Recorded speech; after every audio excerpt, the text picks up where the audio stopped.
I've had this timber beam in the corner of my shop for almost 2 years now, just waiting to see some action. I salvaged it during some major renovations I did a couple years ago. We had some walls removed to create an open concept between my kitchen and dining room, and this was actually a structural support beam in the ceiling that was replaced with a steel beam. I just couldn't resist holding onto it, thinking one day I'll come up with a really cool project idea. Not being quite sure what I was going to do with it at the time, I tucked it away in a corner until inspiration finally struck. The idea came when I was over at my friend's father's house one day, and he had built a really cool looking stump table out of an old barn beam. I immediately knew that was exactly what I was going to build too. I've never really worked with reclaimed barn wood or timber beams before, but I know the first step is cleaning up the wood. This means looking for old nails, some being obvious and some hidden deep in the wood. I used a combination of tools to try and find them and dig them out as best I could. My house was built in 1915, and while I don't think this beam was original to the house, it's covered with years of dust and grime. To clean it up, I'll use a wire brush and a lot of elbow grease. The wire brush will loosen all the debris and scrub away all the old wood cells. You can see all the dirt coming off here, but the wood isn't really getting any lighter. It wasn't long before I realized that this was going to take me forever, so I switched over to a wire cup wheel attachment on my drill that I picked up for a couple bucks. I'll leave a link in the description. This made the job a lot easier, although it takes a couple minutes to get the hang of it and realize it's easiest to run it at an angle rather than perpendicular to the board. Even with the drill attachment, this was a lot of hard work and my hands were a little sore at the end. Not to mention it was like 40 degrees outside and I was sweating like a pig. With the wood cleaned, it's time to start cutting this beam up. After squaring off the end using the same method that I'm about to show you, I measured and marked the beam, then used a rafter square and some chalk. Well, actually I couldn't find any chalk, so I used a white crayon instead, and marked the beam. I could then flip it over and continue to trace the line all around until the lines met up. It's at times like these that I wished I owned a chainsaw, but I don't. So instead I'm going to use a few different saws to get the job done. First I'll use my track saw to make the initial cuts. I did this in 2 passes to avoid potential burn marks, starting with a shallow cut, then adjusting to the deepest setting and making the second cut.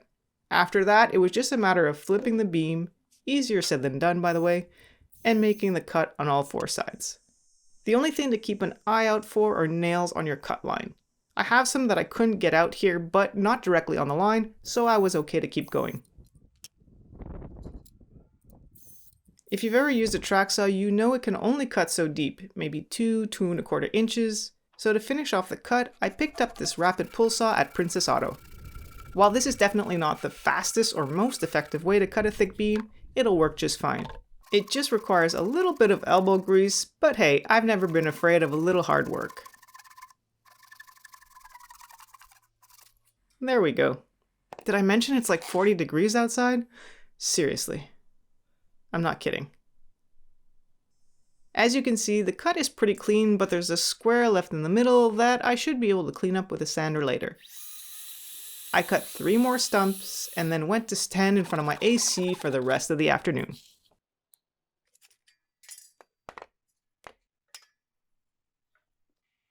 Okay, so I've got my stumps and it's time to turn them into a side table of sorts, but first I'm going to flatten the tops. You can see that they're uneven with various saw marks, so I'm just going to use my sander to remove the excess. I'm using 80 grit sandpaper and would even use 60 grit if I had it. I'm going nice and slow, letting the sander do the work and keeping it perfectly flat without trying to cheat by tilting the sander. This should ensure that the face ends up nice and flat. It takes a few minutes, but eventually all the saw marks disappear. So with one face done, I put in my earphones and settled in for a sanding session. A very long sanding session. Some people seem to find sanding therapeutic, but I think they're just lying. Although I already cleaned the wood with a wire wheel, the color is still dark and dingy, so I'm going to clean it up a little more with some sanding. Unlike before, here I actually didn't hesitate to tilt the sander and break the edges and get into those crevices.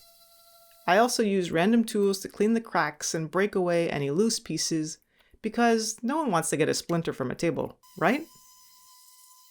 A few cut off nail heads inevitably appeared that I had missed before, so I simply used a nail set to sink them into the beam, out of sight, so I wouldn't damage my sander. I'm excited to finally see this table starting to take shape, and it's time to figure out which piece goes where and how this table will actually come together.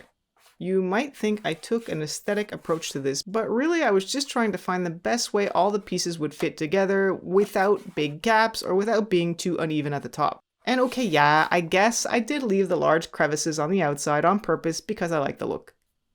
Oh, and yeah, there are 5 pieces, but I only need 4. What can I say? I always keep a spare part on hand. Just like my friend's father who inspired this design had done, I decided to use these flat plate connectors to assemble the table. I installed a strap clamp around the stumps to temporarily hold everything tight and make sure nothing would move as I chiseled the cavities for the connectors. I roughly centered the plate and used a square to level it, then trace it out. The truth is, I never use chisels. Like, never. In fact, I tend to shy away from hand tools, probably because I have limited experience with them and I don't know how to use them very well. That being said, I figured that this would be a good opportunity to practice my chiseling skills. If I'm doing it wrong, hey, feel free to drop some advice in the comment section down below. Once I had carved out a section, I temporarily secured the plate with 2 screws, then moved on to the next side. On this side, there's a huge knot that is actually a really cool feature, so I don't want to hide it. I also don't want to risk breaking it apart with a chisel, so I'll just set the plate below it. Every once in a while, the chisel would start to dull, so I gave it a few strokes on a whetstone. This is a 4,000 grit stone, so I started on the coarse side, maybe 10 strokes, then flattened the back for a few seconds. I then did the same thing using the 4,000 grit side. I've never tried sharpening without a honing guide before, but it seems to work quite well for just touching up a decent edge. Next, I added plates to the lower half as well. I used a clamp to help squeeze the logs together while I secured the screws. Once all the plates were set, I could remove the strap clamp and start the finishing process. I noticed that the top was a bit uneven with the edges not meeting up perfectly flat. You can see a little better from this angle here, and felt like someone would inevitably spill their coffee if I left it this way. There's also a hole in the middle which isn't too practical, so I want to add a plug. I grabbed a leftover cutoff from the beam and headed over to my bandsaw. This seemed like the most appropriate tool to make the cut, and I'm always looking for an excuse to use it. I have a 5/8 resaw blade that I used to cut off a chunk, and then cut out a smaller 2x2 block to fit the hole. As expected, it didn't fit on the first try, so I figured I would shape it into a wedge using both my chisel and then my sander, and then I could apply some glue and tap it into the hole gently so I didn't push the stumps apart. I could then use a flush trim saw to cut off the top flush with the tabletop. Then guess what I did next? A little more sanding, but I promise this is the last time. I took my time keeping the sander flat to try and even out the table, and the result was actually pretty impressive, I must say. The tabletop looks super flat and even. Now I just need to paint these ugly plates, so I removed half at a time and coated them with some black spray paint, which should look great with this table. While those dried, I could prep for finish by blowing away all the dust using some compressed air. If you're using an oil-based finish, you can also wipe down the wood with a tack cloth, but I'm going to use a water-based finish.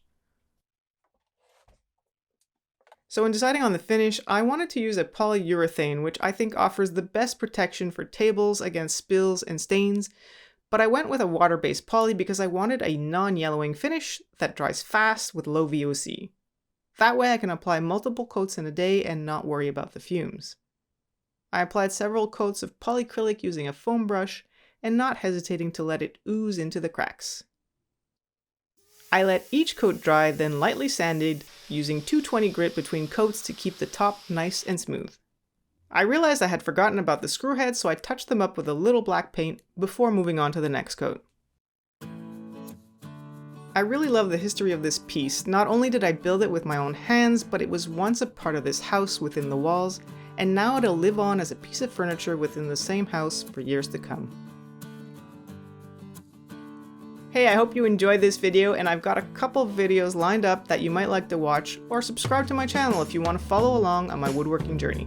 Until next time, thanks for watching, see you soon.